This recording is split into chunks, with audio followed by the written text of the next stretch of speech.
Hi everyone, मैं आ गया हूँ आज फिर से एक नए टॉपिक के साथ। और आज का ये टॉपिक आपको बनाने वाला है यूज कार एक्सपर्ट, क्योंकि आज की इस क्लास में मैं देने वाला हूँ यूज कार इंडस्ट्री से रिलेटेड 6 ऐसे टिप्स जिसे यूज करके आप किसी भी यूज कार सेलर के हाई एक्सपेक्टेशन को कर सकते हैं चुटकियों में क्रैक और खरीद सकते हैं उस कार को एक सही और मनचाहे प्राइस में। तो ज्यादा देर ना करते हुए क्लास को शुरू करते हैं। मेरा नाम है मनीष और मैं हो गया हूँ प्रेजेंट आज के इस क्लास में, जिसका नाम है मनीष प्रेजेंट। और उससे पहले अगर आप चैनल पे नए हैं तो प्लीज़ चैनल को लाइक कीजिए, सब्सक्राइब कीजिए और बेल आइकन के नोटिफिकेशन को ऑन कर लीजिए ताकि आने वाले क्लासेस के नोटिफिकेशंस आपको सबसे पहले मिलें। और अगर क्लास अच्छी लगे तो प्लीज़ कमेंट कीजिए। तो चलिए क्लास को शुरू करते हैं।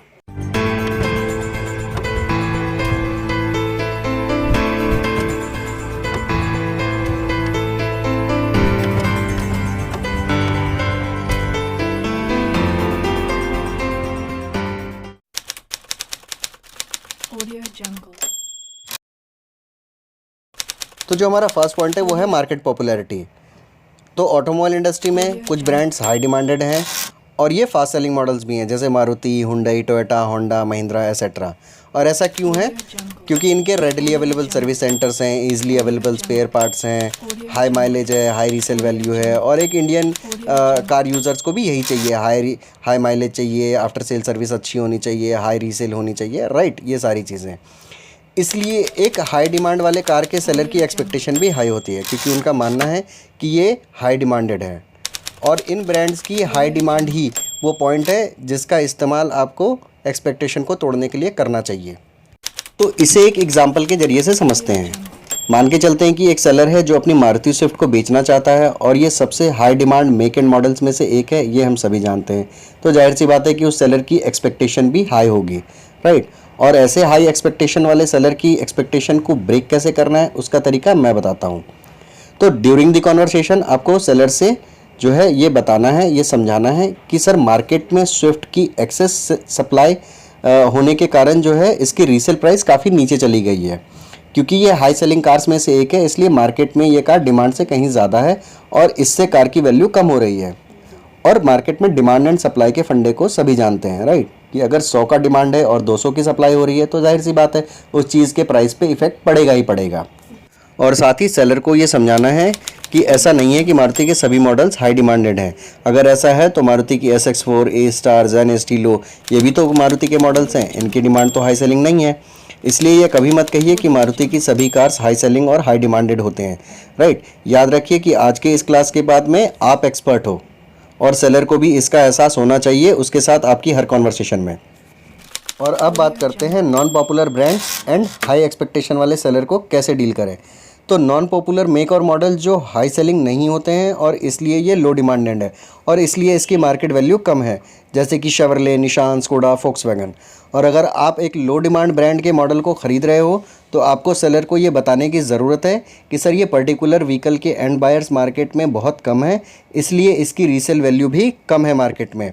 और इसके कुछ स्पेसिफिक रीजंस हैं, जैसे कि इनके low mileage, expensive and not readily available spare parts, low availability of service centre and expensive service cost. तो ये कुछ पॉइंट्स हैं जो सेलर्स को आपको बताना है और सेलर्स को भी इस चीज़ का एहसास है कि हाँ ये चीज़ें मार्केट में इन कार्स के साथ में, इन ब्रांड्स के साथ में हैं, राइट। और अब चलते हैं अपने नेगोशिएशन के दूसरे और इम्पॉर्टेंट पॉइंट पे, जो कि है मेंटेनेंस। इन पॉइंट्स का यूज़ उन कारों के सेलर की एक्सपेक्टेशन को तोड़ने के लिए किया जाता है जिनकी डिमांड मार्केट में कम है। मार्केट में इनकी लो डिमांड होने के रीजंस को आप प्रीवियस पॉइंट में देख ही चुके हैं। इन ब्रांड के लो डिमांड के इन सभी रीजंस के साथ एक बड़ा रीज़न और भी है, इनका हाई मेंटेनेंस कॉस्ट। और अगर किसी कस्टमर को एक यूज़ कार लेना है तो वो एक ऐसी कार नहीं लेना चाहेगा जो हाई मेंटेनेंस हो, इसलिए इन ब्रांड्स की रीसेल वैल्यू इतनी कम होती है। और ड्यूरिंग द कॉन्वर्सेशन सेलर को आप कंपटीशन के बारे में भी बताइए और बताइए यूज़ कार लेने वालों के पॉकेट साइज़ बहुत कम होता है, इसलिए कोई भी मिडिल क्लास मैन ऐसी कोई कार के लिए इतना प्राइस नहीं पे करेगा, राइट। जबकि बायर को मार्केट में इस रेंज में और भी ऑप्शंस मिल जाएंगे, जैसे मारुति या स्विफ्ट की स्कोडा फाबिया या फोक्सवैगन पोलो की तुलना में 10 गुना अधिक डिमांड है और स्विफ्ट या i20 की मेंटेनेंस कॉस्ट भी कम है। सी, अगर हम हवा में बातें करेंगे तो कोई भी बायर या कोई भी सेलर इस बात को नहीं सुनेगा, नहीं समझेगा किसी भी डिस्कशन को। लेकिन ड्यूरिंग द कॉन्वर्सेशन अगर आप अपने पॉइंट्स को एक कॉन्क्रीट तरीके से रखते हैं तो शायद वो सेलर आपको कार सेल नहीं करे, लेकिन आपकी बात को सुनेगा और समझेगा ज़रूर। और अब चलते हैं नेगोशिएशन के तीसरे पॉइंट पे, जहाँ पे हम देखेंगे जनरल डेप्रिसिएशन के पैटर्न। और इस पैटर्न के 3 बड़े फैक्टर्स होते हैं, मैन्युफैक्चरिंग ईयर, ओडोमीटर और सिटी वाइज डेप्रिसिएशन। तो चलिए इसके पॉइंट्स को डिटेल में देखते हैं। डिफरेंट ब्रांड का इंजन लाइफ डिफरेंट होता है।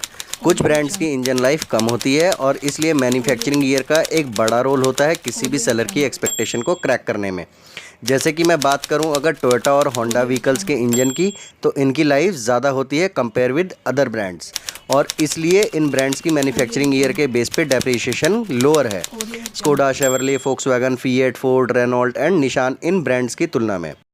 अगर इसे एग्जाम्पल के तौर पे समझाऊं, अगर 2 कार्स एक साथ 2 अलग अलग शोरूम से निकली हो, जिसमें एक कार टोयोटा की हो और दूसरी कार स्कोडा की, अगर 2 साल के बाद इन दोनों कार्स में टोयोटा के किलोमीटर ज़्यादा हो और स्कोडा के किलोमीटर्स कम हो, तो भी टोयोटा की रीसेल वैल्यू ही ज़्यादा होगी स्कोडा के मैन्युफैक्चरिंग ईयर और किलोमीटर की तुलना में। ईयर वाइज का डेप्रिसिएशन तो लगना ही है। और ये है डेप्रिसिएशन पैटर्न का दूसरा पॉइंट, ओडोमीटर। इसमें आप देखोगे कि एक कार की 1 साल में कितनी रनिंग होनी चाहिए और उससे लगने वाले डेप्रिसिएशन पैटर्न्स को। और अगर इस पैटर्न को आपने कस्टमर को या सेलर को ठीक तरीके से एक्सप्लेन कर दिया तो कार आपकी।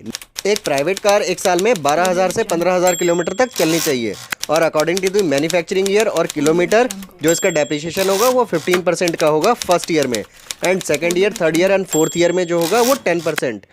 और बदलते ईयर के साथ में ये डेप्रिसिएशन चेंज होता रहता है, और जैसे जैसे साल चेंज होता रहेगा कार के डेप्रिसिएशन परसेंटेज भी चेंज होते रहेंगे according to the brand, make and models.